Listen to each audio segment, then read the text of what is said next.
Baik, terima kasih Dr. Arif Rahman, Hakim selaku Al-Wakil Wakalah Hussein ya, Ya, yang sudah menyampaikan tadi materi tentang kestabilan dinar emas dan dirham perak. Bagi tuan dan puan semua, para pendengar, para peserta, jika ada hal yang ingin ditanyakan, itu dipersilahkan, boleh mengacungkan tangan, lalu nanti dipersilahkan berbicara untuk bertanya. Atau boleh juga diketik di kolom chat pertanyaannya. Boleh pertanyaan, boleh informasi tambahan, boleh apapun ya yang berkaitan dengan tema pada malam hari ini, kestabilan dinar emas dan dirham perak. Yang mana tadi penjelasan Dr. Arif tentang anggapan orang, pertanyaan orang mengenai dirham yang murah ya, dibandingkan dengan dinar yang jauh rentangnya dari zaman Nabi sampai sekarang itu kemarin dibahas ya di tema kembalilah ke Madinah Al Munawwaroh. Waktu itu ada yang bertanya dan kita Wazir Indra dijawab dan juga ada yang menambahkan dan alhamdulillah malam ini tadi dijelaskan dengan lebih bagus oleh Dr. Arif tadi mengenai perbandingannya dengan inflasi rupiah yang sangat parah. Baik, silahkan tuan dan puan semua. Jika yang ingin bertanya dipersilahkan. Boleh di chat, nanti saya bacakan.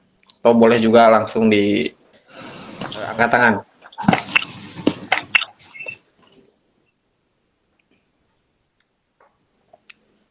Silakan ada pertanyaan. Mungkin siapa ini yang hadir? Ibu Sonia, tuan dan puan yang lain. Ini Dokter Arif akunnya 2 ya? 2 akun ya? HP sama laptop. Oh, komputer sama handphone ya? Oke. Pantesan saya ya ada duplikat nama padahal satu lokasi.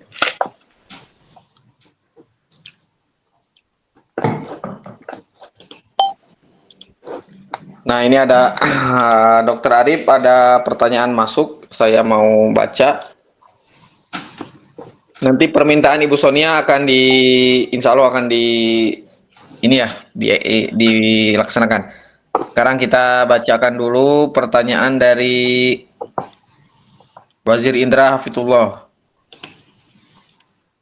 Ini berkenaan dengan zakat. Pertanyaannya deh, apabila mempunyai 40 ekor kambing, maka keluarkan zakat 1 ekor kambing. Ini setara dengan 1 dinar dapat 2 ekor kambing. Oh, ini informasi tambahan ya? Apakah ada pertanyaan setelahnya? Masih diketik.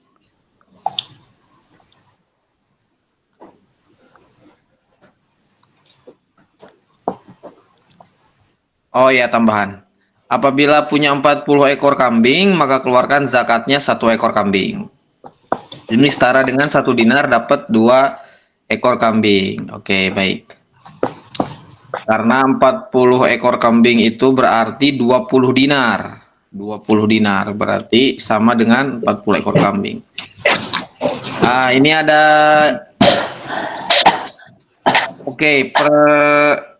Dokter Arif mungkin nanti kalau tidak keberatan file itunya bisa dikirim ya di grup atau di Japri ke Wazir Indra karena ini permintaan dari Ibu Sonia bisa dipublish secara perlahan data yang disebutkan tadi. Nah, lebih nyaman dan lebih leluasa datanya dikirim. Nanti bisa dipelajari di handphone masing-masing. Jika ada yang dari data itu yang ingin ditanyakan, dipersilakan.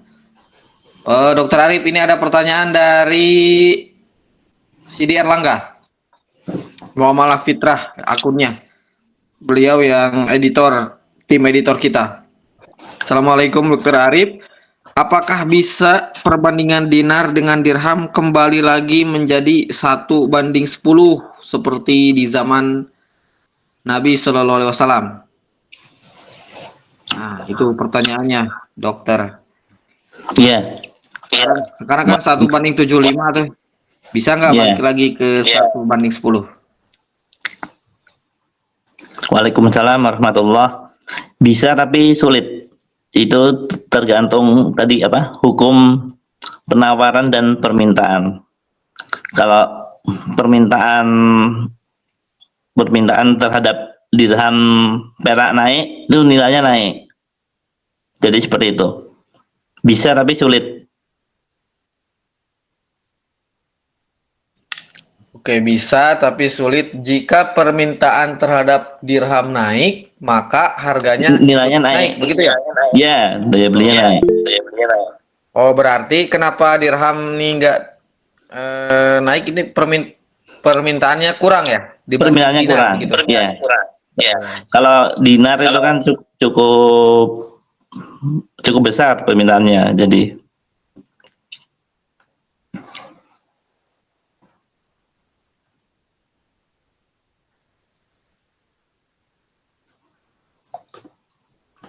Nah, baik. Terima kasih Dokter Arif. Itu tadi jawabannya Sidi Erlangga. Jika ada yang pertanyaan lanjutan dari pertanyaan itu atau sudah merasa terjawab, dipersilakan. Dokter Arif nanti ditunggu ya itunya file materinya jika tidak keberatan. Baik, ya, ya. ini dari Pak Hasim Asyari. Saran, apa mungkin bisa juga dicoba bahwa tidak dilakukan lagi konversi ke rupiah saat barter? Karena kalau konversi ke rupiah terus, sama saja jalan di tempat. Oke. Jadi tidak lagi melibatkan rupiah ketika barter. Yang kita pikirkan adalah 1 dirham dapat barang apa gitu ya mungkin ya. 1 dirham dapat telur berapa kilo, dapat tepung berapa kilo gitu.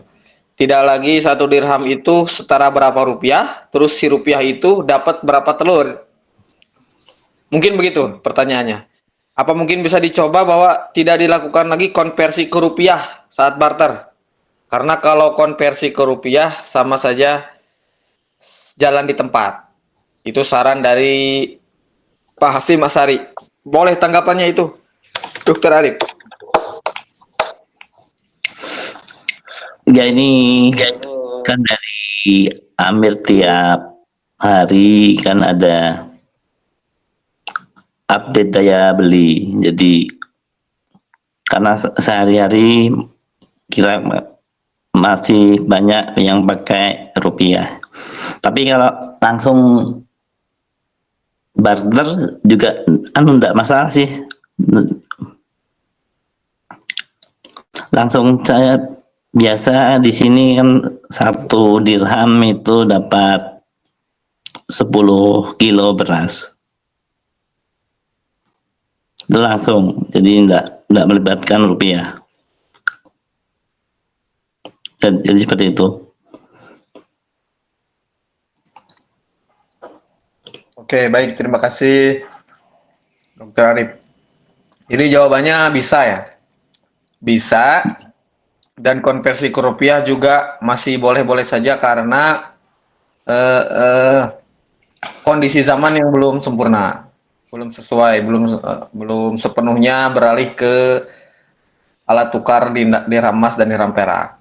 Tapi kalau memang tidak melibatkan rupiah, itu juga sangat bagus dan boleh dan sudah banyak yang melakukannya, termasuk tadi contoh dari praktik yang dilakukan Dokter Arif, 1 dirham dapat 10 kilo, 10 kilo beras. ya, Seperti setengah itu. dirham 5 kilo. Masya Allah, tabarakallah. Itu Pak Hasim sarannya, insya Allah semoga pada akhirnya nanti tidak lagi dengan rupiah. Ini ada pertanyaan lagi dari Wazir Indra. Kalau gaji guru berapa dinar zaman Madinah? Pertanyaannya itu, dokter. Gaji guru berapa dinar? Itu pernah dibahas di buku Pustaka Adina, tapi saya lupa bukunya tentang gaji guru.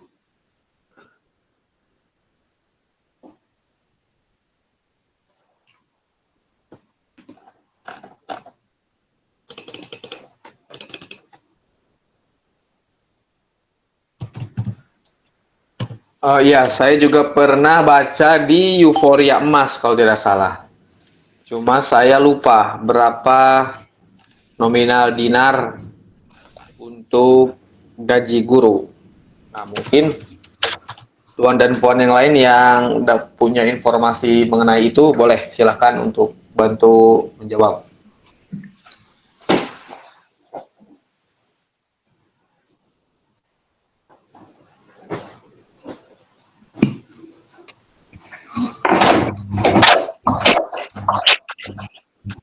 Nah, ini Dokter Nurman mengirim link.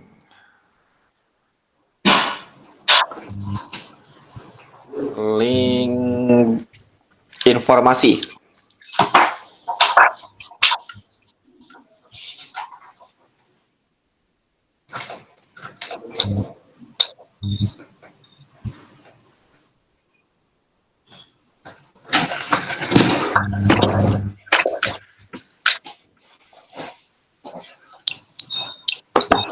Ini di zaman Khalifah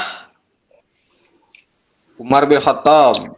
Umar bin Khattab itu 15 dinar atau ya 15 dinar. Masya Allah.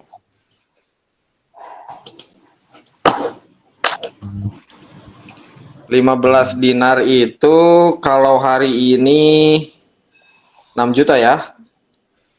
6 juta 200 93 juta Wazir sebulan. Gaji guru itu 15 di zaman Khalifah Umar 15 dinar atau kalau dirupiahkan saat ini sekitar 93 juta. Kalau di artikel tadi 33 juta. Karena artikelnya 2011 ya. 93 juta. Wah, jauh sekali ya dengan hari ini. Terima kasih Wazir Nurman Khalis atas informasinya. Boleh diakses di sana.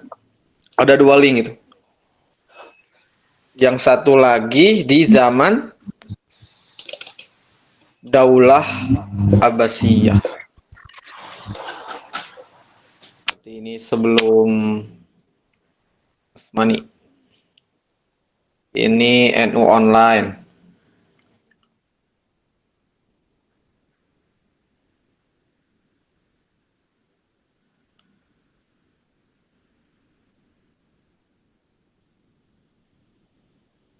Wah, ini luar biasa ini. Bayaran yang melimpah juga diberikan kepada Asikit yang mengajar putra-putra Khalifah Al-Mutawakkil. Oh, berarti ini pengajar khusus ya, bukan pengajar umum. Beliau diberi upah mencapai 50.000 dinar. Waduh. Oh, di luar gaji rutin sepanjang hidup. Oke. Beberapa ulama yang turut mengajar para putra khalifah adalah Imam Al-Kisai yang mengajar putra Harun Ar-Rasyid. Ini berarti juga sama, pengajar khusus karena dia mengajar anaknya sultan. Sebagai upah awal, sang khalifah memberinya 10.000 dirham. Seorang budak perempuan yang cantik serta kebutuhannya, beberapa pelayan dan seekor kuda membawa barang beserta peralatannya. Itu berarti upah dan fasilitas yang didapatkan. Pada masa Harun Ar-Rasyid, upah tahunan rata-rata untuk penghafal Al-Quran, penuntut ilmu, dan pendidik umum. Berarti ini pengajar dan pembelajar. Ya, jadi siswa dan guru gitu ya. Mencapai 2.000 dinar. Sementara periwayat hadis dan ahli fikih mendapatkan 2 kali lipatnya karena lebih spesialis, yaitu 4.000 dinar. Masya Allah, ini sudah jauh sekali. Ini berarti udah berapa ya? Saya coba hitung ya. 4.000 dinar. 4.000 kali 6 juta 200, 24 miliar ya. Ya, 24,8 miliar. Jadi periwayat hadis di zaman Harun ar-Rasyid mendapatkan upah 24,8 miliar.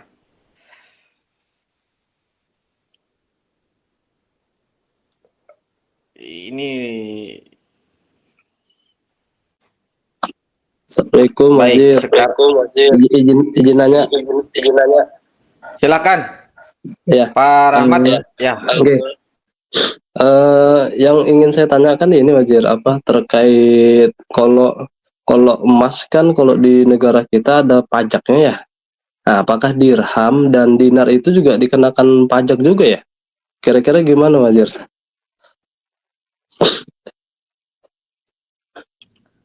Pajak emas dan perak berarti ya? Iya. Dinar dan dirham. Iya, betul Kalau betul. emas, Kalau emas kan kena kalau pajak emas ya. ada pajaknya. Itu. Betul. Apakah dinar juga ada pajaknya? Begitu ya? Betul. Iya, termasuk sama dirham juga. Dirham. Oke. Baik, silakan. Pak Dokter Arif, ada informasi jawaban mengenai pajak dinar emas dan dirham perak di negara Indonesia hari ini?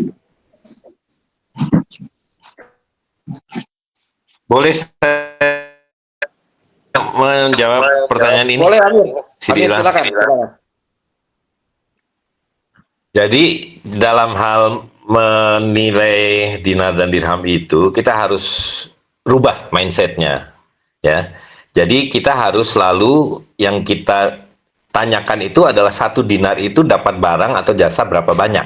Begitu juga satu dirham dapat pakai untuk membeli barang dan jasa berapa banyak. Jadi lupakanlah berapa rupiah dinar dan dirham itu, dan lupakanlah segala sesuatu yang terkait dengan cara menilai dalam rupiah. Karena selama kita masih berpikir begitu, nggak akan pernah sampai pada tujuan kita, dan tidak akan pernah sampai pemahaman bahwa dinar dan dirham itu, seperti kata Imam Al-Ghazali, adalah hakim yang adil. Dialah tolok ukur kita dalam menilai harga barang dan jasa. Jangan terbalik, setiap kali kita menilai emas dan perak, apalagi yang sudah menjadi dinar dan dirham, dengan berapa rupiahnya. Lalu mau nggak mau kemudian di breakdown, ya kan, terbreakdown berapa harga emasnya, ada pajak atau tidak, berapa harga cetaknya, dan seterusnya gitu. Jadi saya tidak akan menjawab pertanyaannya itu sendiri, tapi saya ingin mengajak, ubahlah cara berpikir kita, ya. Jadi pahamilah kembalinya dinar dan dirham itu adalah kembalinya fitrah, kembalinya ketentuan dari Rasul SAW dan ketentuan dari Allah SWT yang terkait dengan masalah nilai dan harga. Saya kira begitu, Sidi Ilham. Baik, terima kasih Amir Zaim atas jawabannya. Ini juga menjawab lebih jelas pertanyaan dari Pak Hasim ya.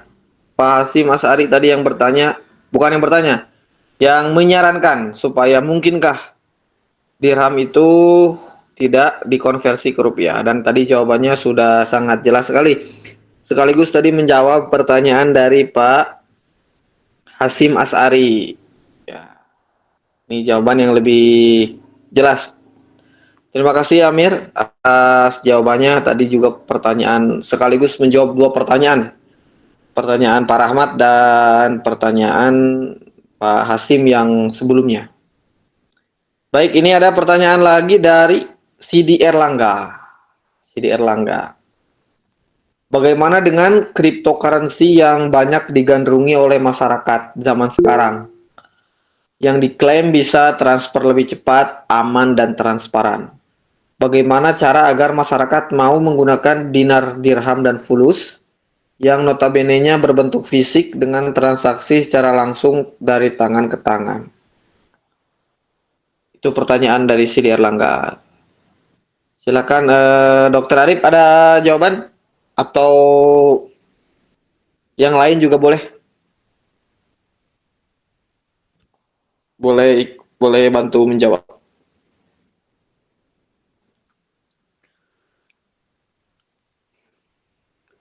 Mengenai cryptocurrency. Kalau Halo dokter, cryptocurrency, silakan dokter. kalau cryptocurrency kan itu nilainya kan besar, jadi agak susah mentransaksikannya.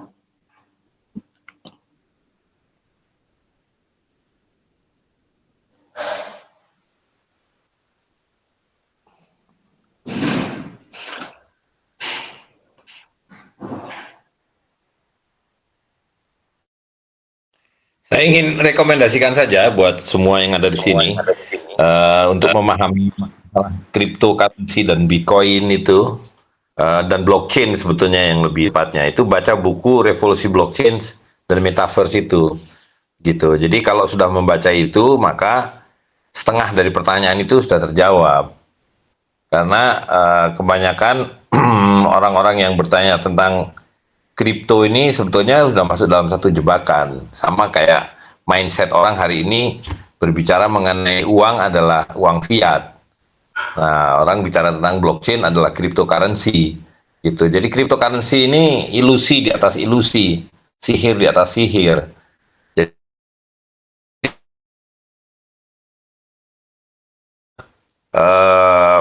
itu tidak relevan untuk masuk dalam khasanah muamalah kita sebetulnya gitu. Tapi karena sekarang ini pengetahuannya menyesatkan, maka kita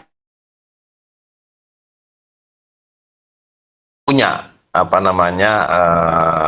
satu referensi yang bisa menjernihkan itu gitu loh. Dan memang masalah kripto ini atau blockchain lah sebetulnya ya, itu harus dipelajari betul.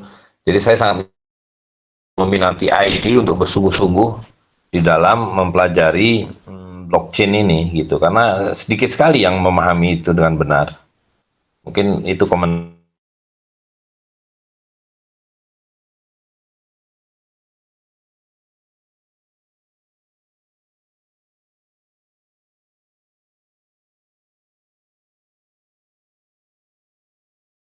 Erlangga, tambahan jawaban dari Amir Zaim Saidi. Baik, silakan Tuan dan Puan, kita kembali buka satu pertanyaan yang terakhir mungkin. Boleh buka mic, boleh juga ditulis, diketik seperti tadi. Satu pertanyaan terakhir, setelah itu nanti kita akan dengarkan kesimpulan dari Dr. Arif Rahman Hakim. Tuan dan Puan semua, malam ini informasi kita sedang membahas tema kestabilan dinar emas dan dirham perak yang disampaikan oleh Dr. Arif Rahman di pekan yang akan datang. Kita masih akan lanjut ke episode yang 43. Ya, ke 43 nanti pematerinya perempuan. Ini pemateri, kalau saya tidak silap, pemateri perempuan pertama yang sejak edisi 1 sampai yang ke-43 besok. Semoga tidak ada kendala. Nanti akan diisi oleh Puan Dina Wulandari ya, kalau tidak salah. Dina Wulandari tentang kiat muamalah keluarga ya Salim House. Nanti insya Allah Sabtu 22 Februari 2025. Baik, silakan Puan dan tuan-tuan semua, puan-puan semua, pertanyaan yang ingin disampaikan boleh. Masih bisa bertanya mengenai tema malam hari ini, kestabilan dinar emas dan dirham perak. Oke, baik, jika tidak ada nanti Dr. Arif akan memberikan kesimpulan tentang materi kajian malam hari ini, dan mungkin nanti di akhir karena ini alhamdulillah Amir Zaim hadir, juga boleh memberikan statement yang terakhir nanti setelah Dr. Arif mengenai tema malam hari ini dan arahan-arahan umum. Nah, baik, ini ada pertanyaan. Pertanyaan dari Wazir Indra. Insya Allah ini pertanyaan terakhir ya. Bagaimana menanggapi daya beli wakala yang tinggi? Maksudnya mungkin menanggapi daya beli wakala yang dianggap oleh orang lain tinggi begitu ya. Nah, itu. Silakan Dr. Arif, sebagai juga beliau adalah Al-Wakil Wakala Hussein. Boleh ini ada respon dari Wazir Indra? Halo dokter. Ya, itu kan dinar emasnya kan fungsional ya, jadi walaupun daya belinya tinggi ya enggak masalah. Tadi kan sudah disampaikan Amir Zaim itu untuk menghilangkan mindset apa 1 dinar berapa rupiah, tapi 1 dinar bisa dapat jasa atau barang apa saja, jadi begitu. Ya, baik, terima kasih Dokter Arif. Dan ini juga pertanyaannya sudah dibahas kemarin kalau tidak salah ya, di Kembalilah ke Madinah Al Munawwaroh, justru menanggapi daya beli wakala yang dirham yang tinggi, justru kan sebetulnya terlalu murah kalau kita mengukur pada perbandingan rasio dinar dan dirham. Seperti pertanyaan si Erlangga tadi kan, apakah bisa dirham kembali lagi rasionya seperti zaman Rasulullah atau zaman Khalifah begitu. Justru ini terlalu murah kalau tadi mengukur daya beli hari ini. Ya, seharusnya kan kalau mau rasio 1:10, 600.000 1 dirham itu. Ya, jadi sebetulnya daya beli wakala itu yang selalu diupdate itu masih terlalu murah. Masih terlalu Iya, murah. kalau mengikuti 1 dinar 10 dirham, itu 1 dirhamnya 600.000.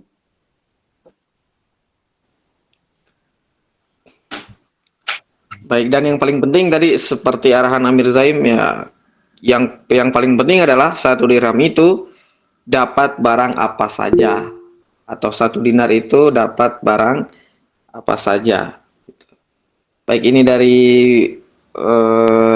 Amir Zaim, saran juga bagi semua untuk membaca buku Ekonomi Mamluk yang baru saja terbit. Banyak pertanyaan akan terjawab di situ ya. Baik tuan dan puan semua, para pendengar, ini ada rekomendasi buku Ekonomi Mamluk bagi yang ingin atau membutuhkan buku tersebut, karena direkomendasikan, karena banyak juga pertanyaan yang bisa dijawab di sana. Silakan boleh menghubungi Pustaka Adina, atau nanti boleh japri ke saya atau japri ke Wazir Indra. Nanti saya kasih kontaknya Pustaka Adina untuk bisa memesan buku di sana. Baik, terima kasih puan dan puan semua. Alhamdulillah kajian sudah berjalan 1 jam ya, 1 jam. Nanti sekarang kita dengarkan kesimpulan dari pemateri kita malam hari ini, Dr. Arif Rahman Hakim, kesimpulan atas tema kestabilan dinar emas dan dirham perak. Kepada Dr. Arif Rahman Hakim, silakan kesimpulan materinya. Ya, jadi dari berbagai macam riwayat hadis dari zaman Rasul sampai sekarang, itu dinar dan dirham itu stabil. Satu dinar itu 1 ekor kambing, dan 1 dirham itu 1 ekor ayam. Dan ini uniknya lagi, walaupun dulu 1 dirham itu 10 dirham, 1 dinar 10 dirham, kan 1 dirham 1 ekor ayam, tapi sekarang pun masih, padahal 1 dinar sekarang 75 dirham. Ya, jadi seperti itu. Jadi, ya sudah cukup sekian. Baik, terima kasih Dr. Arif Rahman Hakim, materi kita malam hari ini yang sudah menyampaikan materi kestabilan dinar emas dan dirham perak. Terima kasih telah meluangkan waktunya dan berbagi ilmu dan berbagai informasi kepada kita semua pada malam hari ini. Baik, sebelum saya tutup, kita akan dengarkan arahan umum atau juga kesimpulan dari Amir Zaim Saidi. Silakan Amir, boleh mohon izin minta pendapat dan arahannya. Baik ya, jadi memang masalah muamalah itu yang paling pokok harus dipahami adalah cara mindset kita yang harus berubah dulu, ya kan? Karena selama kita masih memahami dinar dan dirham dengan mindset yang kita punya selama ini, hasil pendidikan sekolahan maupun dari kehidupan sehari-hari, yang tidak lain itu adalah mindset riba, ya, mindset riba. Jadi selamanya kita tidak akan pernah memahami dengan betul, gitu. Sehingga pertanyaan-pertanyaan yang muncul itu sebetulnya pertanyaan-pertanyaan yang keliru, gitu, karena ditanyakan dalam mindset yang salah, gitu. Nah, karena itu saya sangat menganjurkan, memang kalau kita pelajari dari semua guru atau dosen atau buku-buku yang secara umum beredar itu, nah itulah mindset ribawi, gitu. Atau yang kita kenal sebagai ilmu ekonomi. Dan karena itu ya kita nggak akan pernah bisa betul-betul sampai pada pemahaman yang benar. Nah, karena itu sebabnya Pustaka Adina, saya melalui Pustaka Adina itu menerbitkan buku-buku yang di luar pemahaman mainstream. Nah, itu harus dibaca dulu, gitu. Atau ya kajian-kajian kita seperti ini kita rutinkan terus, ya kan, diulang-ulang, diperluas, diperdalam. Tapi para peserta ini semuanya ya, yang hadir maupun yang tidak ada ini harus mulai invest untuk pendidikan kita sendiri. Dan investnya itu adalah dengan cara membaca buku-buku itu.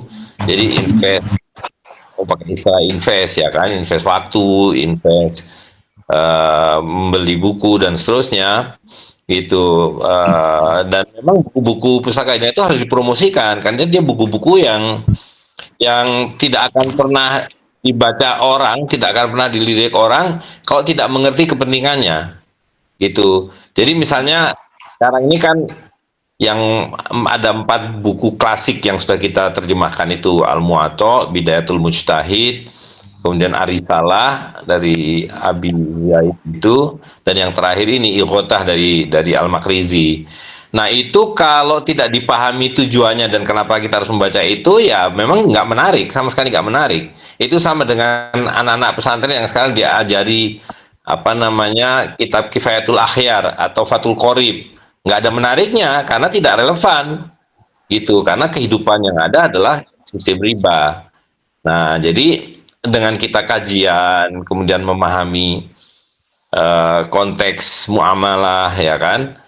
Nah, kitab-kitab ini harus diajarkan kembali dan dipelajari kembali, gitu. Jadi sekali lagi saya menganjurkan, terutama kalau yang posisinya sebagai dosen, sebagai guru, sebagai jurnalis, sebagai penulis, atau ya orang awam biasa, itu sangat penting, gitu. Nah, hanya memang membaca kitab-kitab klasik ini juga nggak bisa baca sendiri, gitu. Tetap harus sambil dipelajari, sambil ditelaah, juga sambil diamalkan, gitu. Nah, jadi penggunaan dinar dan dirham ini kan hanya sebagian kecil saja dari seluruhan muamalah, tapi itu pun harus dimulai dengan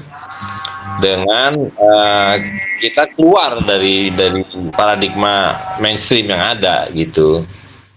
Itu saya kira itu, dan memang sebaiknya di setiap tempat itu kajian online ini juga dilengkapi dengan kajian-kajian offline-nya, supaya ada tatap mukanya, ada tanya jawabnya, ada telaah yang lebih sistematis dan seterusnya.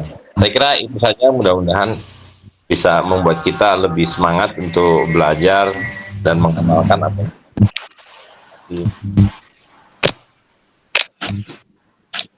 Baik, alhamdulillah. Terima kasih Amir Zaim Saidi. Semoga arahannya bisa kita sama-sama laksanakan karena tadi poin-poin yang sangat penting. Jadi kalau kita mengoleksi buku-buku pustaka Adina yang memang kajian-kajian yang diselenggarakan setiap pekan ini tidak jauh itu dari materi-materi buku yang diterbitkan oleh Pustaka Adina. Jadi ketika kita sudah punya bahan bacaan, ketika masuk ke kajian, ada bahan pertanyaan atau ketika kita baca buku ada yang tidak paham, bisa ditanyakan di kajian online atau juga langsung ditanyakan di grup WhatsApp peserta kajian. Dan bagi tuan dan puan semua yang belum bergabung ke grup WhatsApp peserta kajian umum muamalah ini, boleh japri ke saya atau japri ke Wazir Indra, nanti dimasukkan ke grup agar tidak ketinggalan informasi seputar jadwal kajian dan juga di situ banyak diskusi-diskusi yang penting mengenai muamalah. Baik, tuan dan puan semua, terima kasih sudah bergabung sejak jam 8. Semoga ini menjadi pahala bagi kita semua, sudah meluangkan waktunya. Dan jangan lupa pekan depan kita akan bertemu lagi bersama Puan Dina Wulandari membahas tentang kiat muamalah keluarga Ya Salim House. Jadi saya dicukupkan sekian. Mohon maaf jika ada salah-salah kata. Kita tutup majelis online ini dengan membaca suratul Fatihah. Sir wa barakati al-Fatihah.